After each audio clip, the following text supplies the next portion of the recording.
Bonjour et bienvenue, c'est vendredi 14 h au sommaire. Cette semaine, on pourrait dire qu'on va parler de la résilience sous plusieurs formes. Alors, vous savez, la résilience, cette capacité à dépasser un traumatisme, une tragédie, à en guérir ou en tout cas apprendre à vivre avec.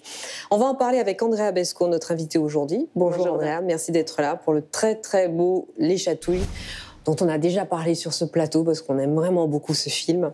C'est l'un de nos coups de cœur du mois de novembre.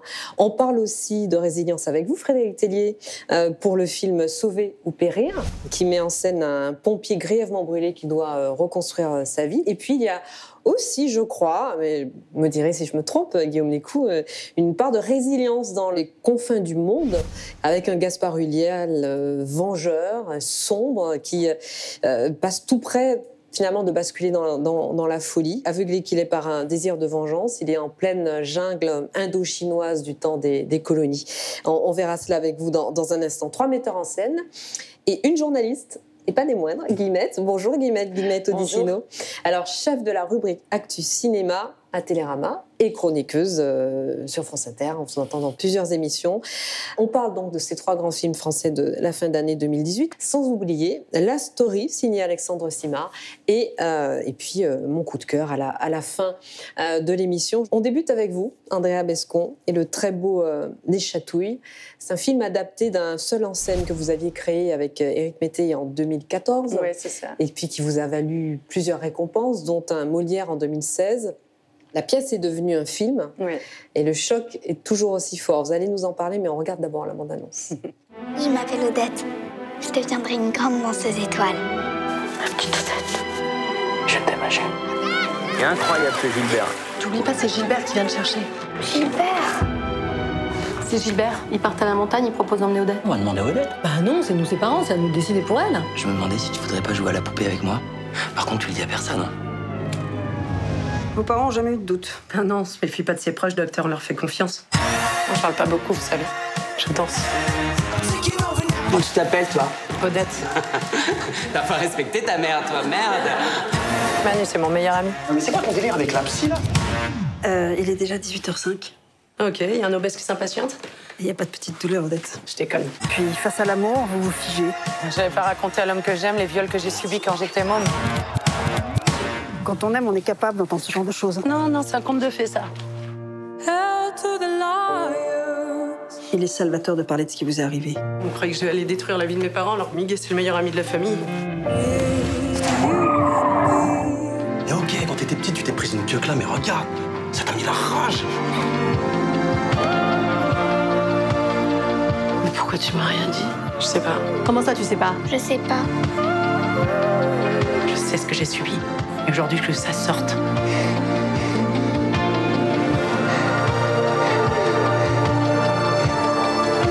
Tu sais, moi, ma vie, elle est derrière moi maintenant. Mais toi, c'est devant. Toi, c'est uniquement devant.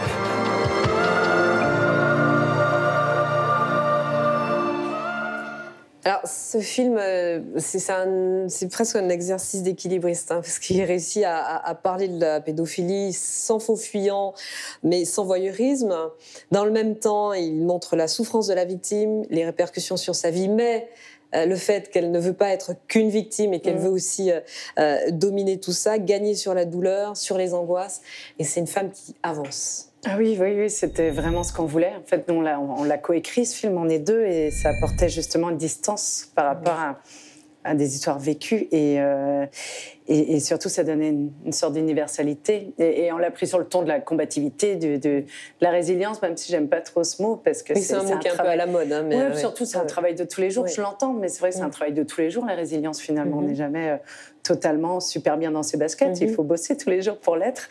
Et c'est en ce sens, c'est comme ça qu'on voulait faire ce film, en fait, avec vraiment porteur d'espoir. Je pense qu'on a tous en soi les capacités de sortir des traumatismes qui nous hantent. Et en tout cas, ouais, c'est ce qu'on a voulu. Il est porteur d'espoir, mais c'est presque un manifeste, en fait, pour l'espoir.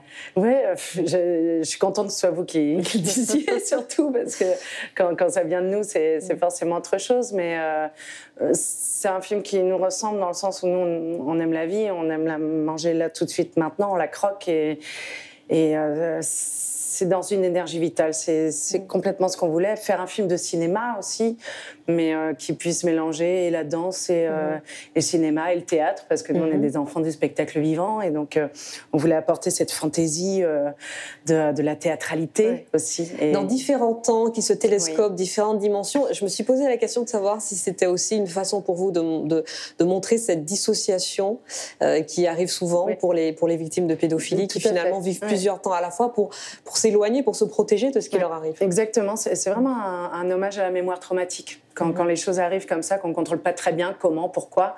Alors, en fait, le film est vraiment structuré, mais volontairement, il y a une espèce de fouillis organisé où voilà, c'est un impact, c'est tout l'impact de ces souvenirs traumatiques qui reviennent, et en même temps, tout le désir aussi de l'enfance, de parler des choses qui nous faisaient du bien, comme un moment on fait voler Odette quand elle est petite, parce qu'elle parle des moments beaux de son enfance, parce qu'il y en a eu, et voilà, et on s'amuse à sublimer ça, quoi. C'est un film et une pièce au départ qui sont inspirées de votre vie, de propre drame que vous avez vécu.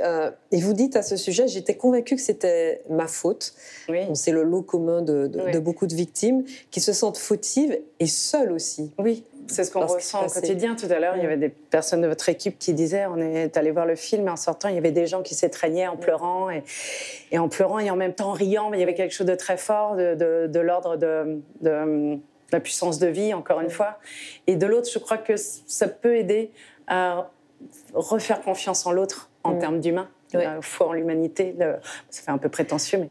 se dire que c'est un des ressorts du film. Il faut qu'à un moment, elle arrive à avoir confiance en l'autre. Il y a effectivement la solitude, mais en fait, repartir vers l'autre, je touche Guillaume comme ça, mais repartir vers l'autre, c'est vraiment quelque chose qui est une des clés, je crois, pour aller mieux dans la vie. Absolument. Guillemette, vous avez vu le film? Oui, c'est un film absolument bouleversant, mais bouleversant en fait aussi par sa fantaisie. Oui. En fait, il faut dire aux gens que c'est un film vital. C'est plein de vitalité. Plein de vitalité qui donne envie de se battre. Alors évidemment, on n'a pas tous vécu ce traumatisme-là, mais qui donne aussi envie de toute façon de se battre et d'avancer. Et il y a des fantaisies de mise en scène qui sont absolument incroyables. C'est un film gonflé. Oui. C'est vraiment un film gonflé. D'ailleurs, dans lequel Andrea Bescon se met en danger, finalement. Vous y allez franco. Le personnage d'Odette adulte ouvre une porte. C'est le personnage d'Odette petite fille. Juste après cette porte ouverte, on passe du cabinet de la psy à la chambre d'Odette, d'une époque à l'autre, d'un décor à l'autre. Il y a quelque chose qui s'emboîte, qui est aussi un peu du domaine de la psychanalyse. Elle ose tout. Avec Éric Métier, ils osent tout. Et cette je sais pas, cette liberté absolue aussi dans la mise en scène fait du bien. Ça participe de cette vitalité. Donc c'est vraiment... c'est un film épatant. Frédéric Tellier, Guillemette disait à l'instant, Les Chatouilles, c'est un film qui donne envie d'aller bien, qui montre à quel point, même quand on a traversé une épreuve épouvantable, on peut se reconstruire, on peut... avoir la force de regarder demain, c'est aussi ce qu'on ressent en regardant Sauver opérer. Oui, c'est étonnant ce plateau. D'ailleurs, on parle tous les trois de la même chose. Est-ce qu'il y a quelque chose post-attentat? Est-ce que c'est dans l'air du temps ou est-ce que c'est votre volonté là qu'on soit tous les trois ici? Mais oui, ça parle de quelqu'un qui a une bascule dans sa vie, mon film, et qui avait tout, qui perd tout et qui va devoir retrouver des choses pour se reconstruire ou pour se construire d'ailleurs. Peut-être qu'il était passé à côté de beaucoup de choses avant. Alors, Pierre Ninet, Anaïs de Moustier, lui est sapeur-pompier, dévoué, un homme simple et amoureux, qui est mu par le sens du devoir, le souhait aussi de fonder une famille, de sécuriser sa famille. Voilà, c'est des choses très, très basiques. Sa femme, épouse admirative, assez effacée au début, qui... finalement, à un moment du film, devient la mère courage qui doit tout prendre en charge et sur les épaules de laquelle tout va peser entre les deux. Et bien, évidemment, il y a un drame. On regarde la bande-annonce et on continue d'en parler avec vous. J'avais 18 ans quand je me suis engagé. J'ai jamais été le plus grand ou le plus costaud, mais justement... Tell me why we're going so fast. Never used to run when we... J'aimais l'idée que ce métier puisse me rendre fort. Sometimes you wanna go back. invincible d'une certaine manière.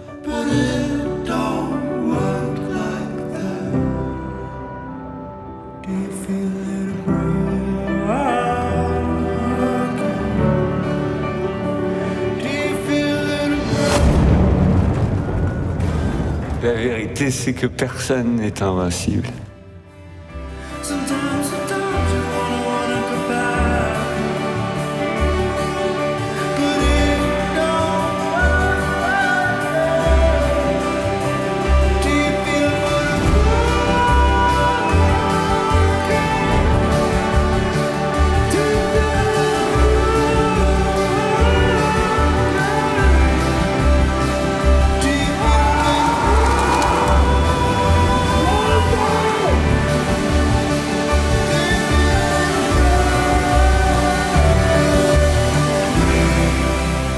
J'ai sauvé et j'ai péri.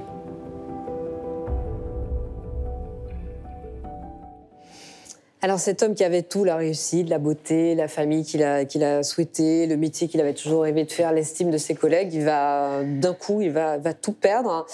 Et dans cette perte, dans cette souffrance qui est presque à un moment une humiliation pour lui, il va découvrir qu'il a plus de force qu'il ne croit, mais peut-être pas à l'endroit où il le croit. Oui, complètement. J'avais envie de raconter une histoire d'amour depuis longtemps à ma façon et de parler de la quête de l'identité. Et ce personnage me fascinait effectivement de perdre de l'identité, perdre de sa dignité aussi, perdre des amours autour de lui, volontaires ou involontaires. Voilà, tous ses repères, effectivement. Et sa nécessité de retrouver ces fameux repères, sa nécessité de retrouver un sens à sa vie quand il n'a plus rien, quand tout a été détruit. Voilà, j'espère que le message est universel et que, évidemment, au départ, je n'avais pas pensé à un sapeur-pompier. C'est la rencontre après de faits réels qui m'a donné l'enveloppe de l'histoire. Mais je pense qu'on parlait de résilience de Cyrulnik, que j'adore par ailleurs. Bon, la souffrance, elle ne se gradue pas, on ne souffre pas plus qu'un autre, on souffre. Quoi. Dans la vie, on souffre. C'était aussi une manière de m'interroger sur quel est le sens de la souffrance. Est-ce que ça a un sens ? J'en sais rien, mais je sais que l'amour et les sentiments ont un sens en tous les cas. Pierre Ninet est très, très impressionnant. Il est très affûté au sens propre comme au sens figuré dans ce film. On le sent très investi dans ce rôle. Il est très juste vraiment, dans son interprétation. Vous l'imaginiez comme ça ? Vous aviez pensé à lui en particulier ? J'ai fait plus que penser. Je rêvais littéralement de lui, en fait. Je rêvais de sa jeunesse, de sa beauté, de sa capacité à aller dans ce genre de rôle qu'il n'avait pas encore emprunté, en fait. Voilà, il y avait beaucoup de challenges, mais Pierre tourne très peu. C'est un acteur qui tourne très peu, donc je l'ai contacté très longtemps avant de tourner, 2 ans avant. Le script n'était pas encore écrit. Puis petit à petit, on a fait connaissance, et c'est vrai qu'il est... indépendamment de mon film, il me faisait rêver avant. Je veux dire, c'est un acteur fascinant qui n'a pas encore 30 ans et qui a une extrême maturité dans une très belle jeunesse, je trouve formidable. Alors, il y a lui et puis il y a elle, Anaïs de Moustier, parce qu'il trinque son personnage Franck Pasquier, mais son entourage aussi a commencé donc, par sa femme, dont on s'étonnerait presque de voir à quel point elle est presque impavide pendant une partie du film. Elle prend le choc, elle fait face de façon presque lisse.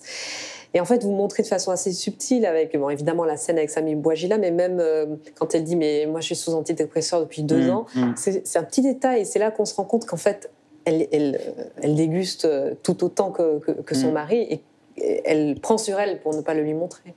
En fait, je sais pas comment vous travaillez, vous, mais moi, j'écris des choses assez intuitives et puis après, je les comprends à travers le regard des journalistes ou des spectateurs ou des rencontres. Je me suis aperçu, par exemple, c'est revenu à plusieurs reprises, que dans ce film, les fonctions tombent pour découvrir les hommes derrière. Donc ça doit, enfin les hommes ou les femmes, les êtres humains. Ça doit être quelque chose qui m'intéresse parce que, effectivement, vous faites référence à cette séquence que, d'ailleurs, personne ne voulait. J'étais le seul à vouloir la tourner. Elle est formidable, cette séquence avec Samy Bouajila. Parce qu'elle était très longue, tout ça. Le film ne peut pas s'en passer, en fait. Et voilà, derrière le médecin, on découvre l'homme. Derrière le pompier, on découvre l'homme. Et derrière l'épouse, on découvre la jeune femme meurtrie. Et évidemment, ça, c'est une des premières choses que j'ai apprises en traînant avec les victimes, en les rencontrant, les victimes, les accidentés de la vie. Hein. J'ai rencontré des chômeurs aussi. Je me suis inspiré de plein d'accidentés de la vie. C'est qu'ils ne sont pas tout seuls. Il y a la victime à côté, l'épouse, le conjoint, les enfants, voilà, tous les dommages collatéraux, ceux qui portent la victime directe pendant longtemps et qui sont aussi victimes. On les considère de plus en plus maintenant, mais c'est vrai qu'elles ont un long chemin à faire, elles aussi.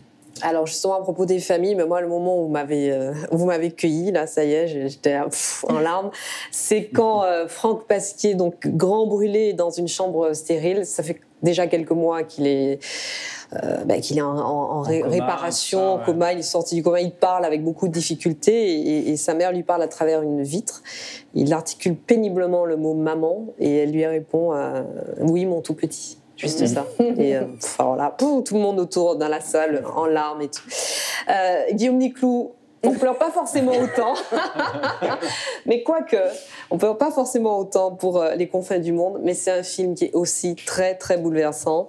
Parce qu'il y a aussi beaucoup de sensibilité dans ce film. On est en 1945-1946 en Indochine, dans la jungle. Elle est poisseuse, elle est hostile, elle est oppressante. Et en fait, cette jungle, vous la montrez comme ça, et on se dit, mais il pourrait mettre ses caméras au même endroit, et en ayant un autre point de vue, en faisant un autre film, nous montrer une nature, la même, complètement paradisiaque. Sauf que là, c'est l'enfer sur Terre, cette jungle. Oui, il y a plusieurs façons de voir un endroit. Là, en tout cas, il est débarrassé de l'aspect très carte postale qu'on pourrait imaginer. Complètement. Cet endroit un peu idyllique, mais en même temps très hostile. Parce que si on veut bien regarder le côté un petit peu moins net, un peu moins propre, un peu moins présenté, on est dans quelque chose de beaucoup plus organique, de très vivant. Complètement. Mais qui est sans doute moins superficiel, parce que c'est un endroit qui vous fait découvrir sur le plan organique des réactions un petit peu différentes que le cadre extrêmement rassurant dans lequel vous avez le sentiment d'évoluer en règle générale. Alors c'est la guerre, un terrain sur lequel s'affrontent colons français, colonisés, puissances étrangères, notamment le Japon, et s'affrontent à coups de massacres. Et dans ce chaos, nous suivons une poignée de soldats français qui ont l'air relativement livrés à eux-mêmes. Regardez la bande-annonce. Le deuil est une drôle d'épreuve. Un jour on croit en être sorti, et puis non. On est toujours là, incrusté avec sa colère. Mon frère aussi, lui ont coupé la tête. D'une certaine façon, on est de la même famille. Des rescapés. Tu diras à Vobine que mon nom c'est Robert Tassen et que je le lâcherai pas. Sachez qu'il y a des ennemis contre lesquels on ne peut pas lutter. Je parle de vous.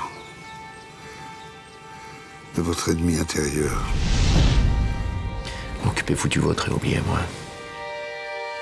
Putain, tu fais chier. Hein. C'est sûr que tu vas aller dans ce merdier.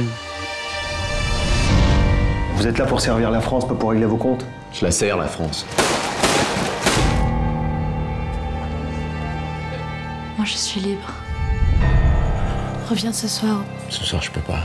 Demain, je serai peut-être plus là. Je veux pas crever ici. Ça t'emmerde, ça, que j'ai pas envie de crever.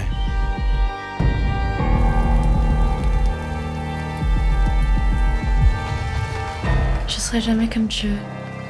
Pars, va-t'en. L'amour, ça prend de la place.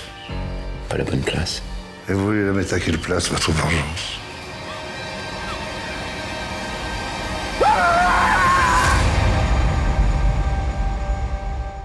Robert Tassen, incarné par Gaspard Ulliel, c'est un soldat qui passe d'une guerre à l'autre, parce qu'au fond, il ne sait faire que ça. Hein. Il sort de la Seconde Guerre mondiale, et puis bon, il essaie de faire autre chose, mais finalement, il se retrouve en Indochine, rescapé d'un massacre dans lequel son frère et sa belle-sœur ont été tués.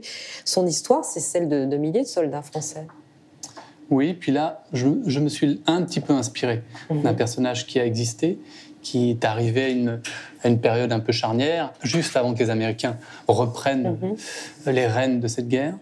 Et c'est le premier qui s'est adapté, qui a pris comme structure de combat celle des Vietnamiens. Donc il s'est mis à sortir la nuit, à opérer de cette même façon. Mais en même temps, c'est ce que j'ai essayé de traduire un petit peu dans le film, c'est qu'il cette empreinte indo-chinoise a déteint sur lui, et que d'une certaine façon, autant le personnage de Gérard Depardieu est inspiré de Lucien Baudard, peut-être, lui, de ce soldat, avec cette façon qu'il a à un moment donné de glisser et d'appartenir en fait au camp adverse. Voilà, c'est ce glissement très trouble qui appartient à la fois à la fascination, même s'il a une optique de vengeance qui est parasitée par cette passion amoureuse. Il y a cette bascule à un moment donné, en tout cas, de disparaître et de passer et de se fondre à la fois dans l'endroit voilà, et se fondre avec parmi les autochtones. Avec la jungle qui est quand même très très présente, cette jungle qui met ces soldats français face à un ennemi insaisissable et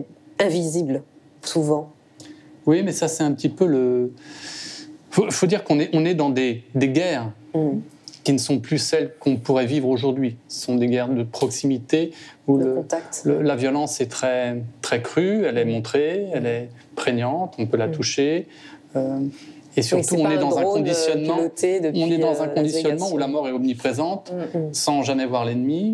Et c'est dans ces moments-là qu'on a peut-être le sentiment de se sentir le plus vivant. Donc ça autorise en tout cas tous les excès et ce que chaque personne, même pas un soldat, ce que chaque personne recherche, c'est-à-dire l'intensité. Donc, c'est des moments de vie où l'intensité est permanente. Adrénaline. Mais est-ce qu'il y a quand même une lutte, ce que j'ai vu, mais j'ai peut-être tort, une lutte de la part du personnage de Robert Tassen contre la folie, finalement, une lutte contre lui-même pour garder une part d'humanité. Et ça se joue à une allumette qu'on jette ou pas sur des prisonniers aspergés d'essence. Oui, mais j'ai l'impression que c'est assez universel. C'est la découverte à un moment donné. Alors pour lui, c'est beaucoup plus trouble, c'est beaucoup plus saisissant, mais c'est la découverte qu'on n'est pas seul en nous et que ça autorise en tout cas l'idée qu'on puisse avoir à la fois des comportements totalement spontanés, mais qui n'autorisent pas forcément une réflexion, mais qui sont beaucoup plus viscérales et qui, là, pour le coup, appartiennent au désir, à la partie la plus compliquée à définir, à rationaliser. Le désir de vengeance ou le désir d'amour. Ou le désir d'amour. Guillemette, vous avez vu le film, vous l'avez vu 2 fois. Oui. Vous l'avez beaucoup aimé. Ah oui, j'ai été sidérée 2 fois. C'est parce qu'en plus c'est un film sur je crois que c'est un film. Enfin, c'est un film sur la sidération.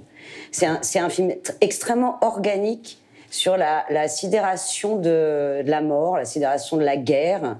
C'est un grand film sur le deuil, en fait. C'est-à-dire le deuil qui, en même temps, vous attire. Il y a des deuils à faire, et dans cette espèce d'enfer vert, c'est à la fois le pire endroit et le meilleur endroit pour faire le deuil. C'est-à-dire pour à la fois s'enfermer en soi et puis avoir des visions, avoir des fantasmes. Et alors la direction d'acteur, alors Gaspard Ulliel, effectivement, alors il joue magnifiquement la sidération. Et on a vu, il y a Guillaume Gouix, qui est un acteur, de toute façon un comédien remarquable, mais alors là, je crois que c'est son meilleur rôle. Et lui, il me fait penser à ces acteurs du cinéma français des années 30-40, dans les films de Jean Renoir, enfin le Caporal épinglé, ou même où tout d'un coup, ce type, là on l'a vu pleurer. Il se dit, est-ce que je vais ressentir de nouveau l'odeur du métro ? Est-ce que je vais de nouveau avoir un ticket de métro à la main ? Mais je vais y rester, bordel, dans cet enfer. Je vais y crever et je ressentirai jamais l'odeur de Paris. Mais c'est les vieux films extraordinaires avec Gabin où on pleurait parce qu'il y avait des pauvres types ou des ouvriers qui crevaient à la guerre et qui ne revenaient jamais dans leur ville, quoi. C'est le salaire de la peur. C'est un film plein d'émotions très disparates. Enfin, c'est vraiment fascinant. Hein. Merci à tous les 4. Alors, je garde Guillemette, Guillaume et Frédéric. Je vous libère, Andrea, parce que vous avez un engagement. Merci beaucoup. Merci d'avoir été des nôtres. Les rendez-vous à ne pas manquer, c'est Alex Simard qui s'en charge. Il nous le raconte à sa façon dans la story de la semaine. Tant qu'une idée n'est pas articulée verbalement, et à haute voix, elle n'existe pas vraiment là-dedans. Jeune étudiant, on avait cette frustration-là de ne pas côtoyer les cinéastes, ou en tout cas d'avoir cette frontière assez difficile à franchir, qui est comment parler à un artiste. Orchamps Rencontres de cinéma, c'est né d'un désir de rapprocher public et cinéaste autour d'œuvres de patrimoine fortes.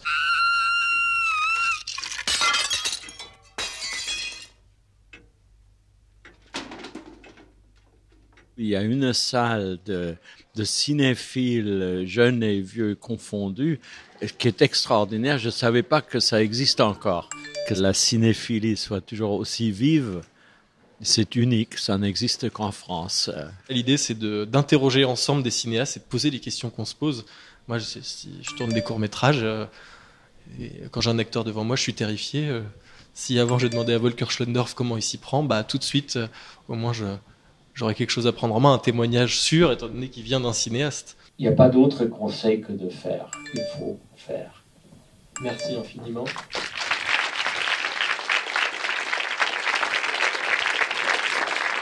L'acid pop, c'était essayer de renouveler un peu cette rencontre avec le spectateur et inventer quelque chose de nouveau dans notre cœur de métier, c'est-à-dire le cinéma, et en proposant des séances où il est question d'une thématique, d'une question de cinéma qu'on va développer avec un cinéaste qu'on a accompagné à Cannes pour la programmation de cette année.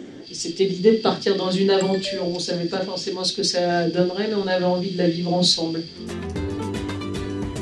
Je crois que la peur conduit à aucun endroit. Ça conduit juste sur les petites pluies grises. Et je crois que ça part de là aussi, l'idée de l'acid pop, aussi du désir des cinéastes de partager des questions de cinéma avec le public.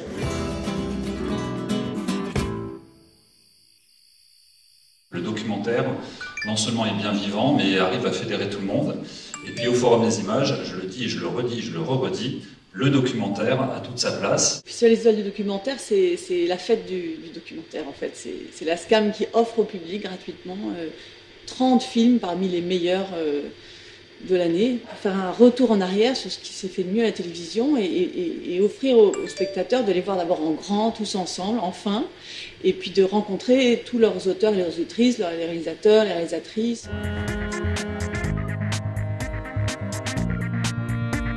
Je suis un grand fan des documentaires en général. Et puis là, c'était vraiment la crème de la crème, quoi. Donc je ne connaissais pas avant et je reviendrai, ça c'est sûr.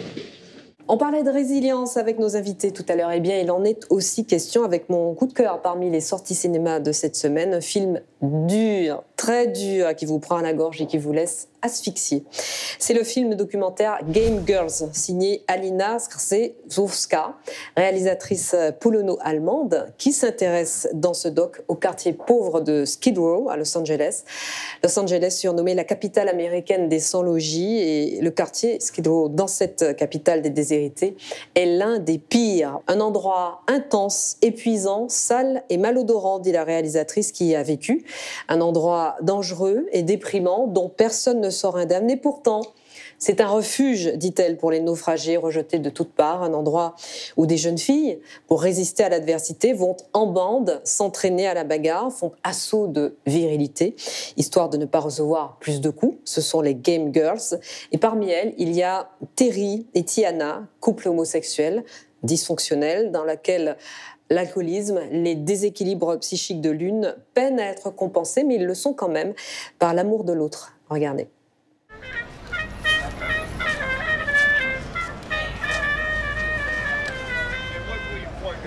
We are in a state of emergency down here on Skid Row. This is me, a Scorpion, and it's black, throw it out of fire. Interesting, but anything that Scorpion needs to say to any of this? Any specific We all in the same game. Skid Row. My anniversary. Are you getting married, my love? No, I'm not. I'm well, you look beautiful tonight. Thank you. Can I get you in my picture? Do you mind? You got time for that? Okay, why do black people have nightmares? Because the last nigga had a dream he got shot. Don't you have nightmares when you go sleep?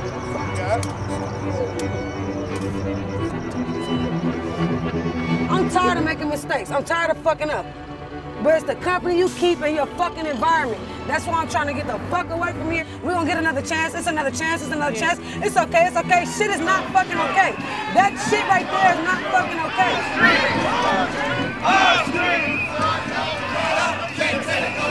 Deliver the poor. Deliver the poor. Game Girls au cinéma cette semaine. Voilà, c'est fini pour aujourd'hui. Vendredi 14h, à voir toute la semaine sur icinema.com. On se retrouve pour une nouvelle émission vendredi prochain. D'ici là, bon film au pluriel sur notre plateforme. Merci.